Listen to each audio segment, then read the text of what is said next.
Hello guys, welcome to SR information. ఈ రోజు ఇవాల్టి వీడియోలో నేషనల్ దగ్గర నుంచి మొదలుపెట్టి లోకల్ వరకు జరిగిన ఇంపార్టెంట్ టాపిక్స్ గురించి అయితే మాట్లాడుకోబోతున్నాం. కాబట్టి ఈ వీడియో అయితే చాలా ఇంట్రెస్టింగ్ గా ఉండబోతుంది.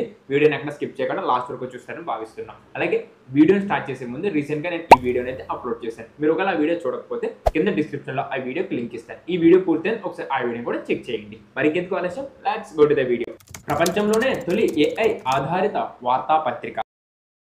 ప్రపంచంలోనే మొట్టమొదటిగా పూర్తిగా ఏఐ రూపొందించిన వార్తాపత్రికను ఇటలీలోని ఫాగియో వార్తాపత్రిక ప్రచురించింది. ఏఐ టెక్నాలజీ పత్రికా రంగంపై ఎంత ప్రభావం చూపుతుందో పరీక్షించేందుకు ఒక నెల పాటు ప్రయోగాత్మకంగా ఈ ప్రాజెక్ట్ నిర్వహించనున్నారు.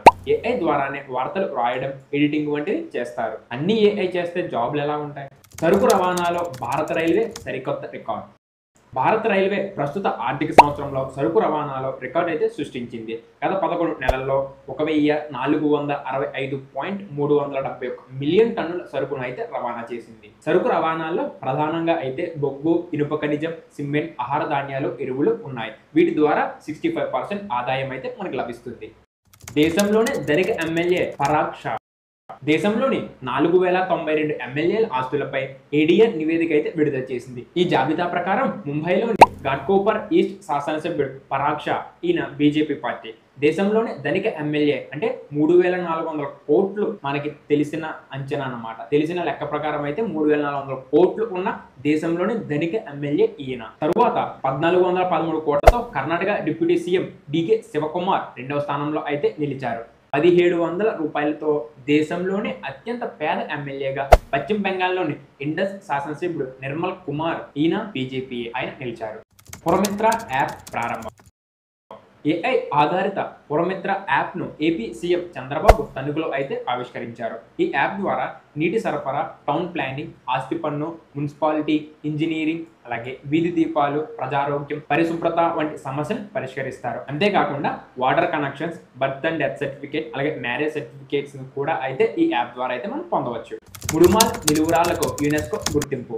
తెలంగాణ నారాయణపేట జిల్లాలోని మెగాలిథిక్ మెన్ హీర్స్ స్థలం అంటే నిలువురాలు ఉన్న ప్లేస్ ని యునెస్కో ప్రపంచ వారసత్వ హోదా తాత్కాలిక గుర్తింపునైతే లభించింది. ఈ నిలువురాళ్లు ఆదిమ మానవుల ఖగోళ పరిజ్ఞానానికి అయితే నిలువెత్తు నిదర్శనం. వీటితో పాటు ఛత్తీస్గఢ్ లోని కంగేర్ వ్యాలీ నేషనల్ పార్క్, అలాగే అశోకుని శాసన నిలయాలు, చౌసత్ యోగిని దేవాలయాలు, ఉత్తర భారతదేశంలోని గుప్తుల దేవాలయాలు, మధ్యప్రదేశ్, ఉత్తరప్రదేశ్లోని బుందేలా రాజభవనాలు, కోటలు ఉన్నాయి. దీంతో భారత్ నుంచి యునెస్కో తాత్కాలిక జాబితాలో చోటు దక్కించుకున్న ప్రాంతాల సంఖ్య 62కి అయితే చేరింది. భారత్లో తొలి విఆర్ మెటావర్స్ విద్యా ప్రాజెక్ట్.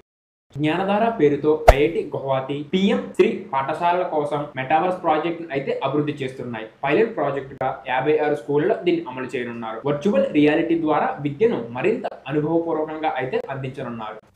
మార్స్ మిషన్ ప్రకటించిన Musk. Space X Starship rocket ద్వారా మార్స్ మిషన్ 2026లో చేపట్టనున్నట్లు ఆ సంస్థ అధినేత ఎలాన్ మస్క్ అయితే తెలిపారు. 2029 లేదా 2031 నాటికి మానవరహిత మార్స్ ప్రయాణం తమ ప్రణాళికలో ఉన్నట్లయితే వివరించారు. అదేవిధంగా టెస్లా అభివృద్ధి చేసిన ఆప్టిమస్ హ్యూమనాయిడ్ రోబోను ఈ పరీక్షలో భాగంగా అయితే పంపనున్నారు. ఏపీ స్పేస్ టెక్నాలజీ సలహాదారునిగా సోమనాథ్.